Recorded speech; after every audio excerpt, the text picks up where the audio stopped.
خوش اومدید به این ویدیو. من فازرا هستم.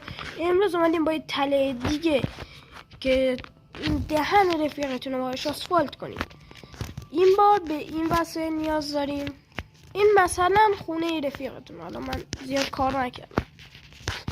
به کل وسایلی که نیاز دارید همیناست که به دو روش میتونید برید. فایر بالم میخواد ور میدارید بابا بعد و به این شکل درست میکنید و با ردستون میاین و اینا رو با هم وصل میکنید.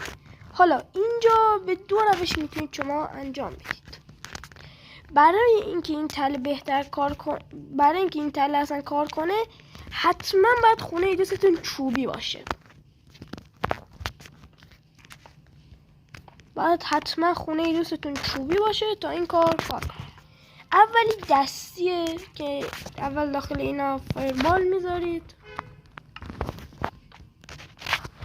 داخل اینا فایربال میذارید و یه اینجا لدر میذارید. بعد ای بابا و بعدش میزنید و خونه دوستتون آتیش میگیره و اینجوری دهنش آسفالت میشه. و بعدی هم اینجوریه، نه و بعدی هم بعد دو تا از اینا بذارید و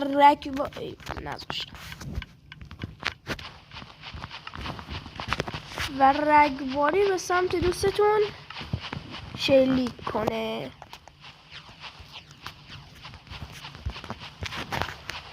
که چیز واقعا قوی هم هست. الان بایستید سر اینم برم. اینجا یه دقیقه نگاه کنید تو چه کامل خونش پودر شد.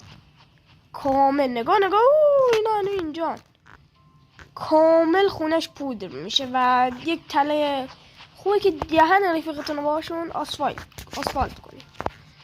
اگر بازم از اینا میخوای لایک کن، ساب کن، کامنت بذار. واقعا زحمت میکشم. خیلی ممنون بابت حمایتاتون. خداها.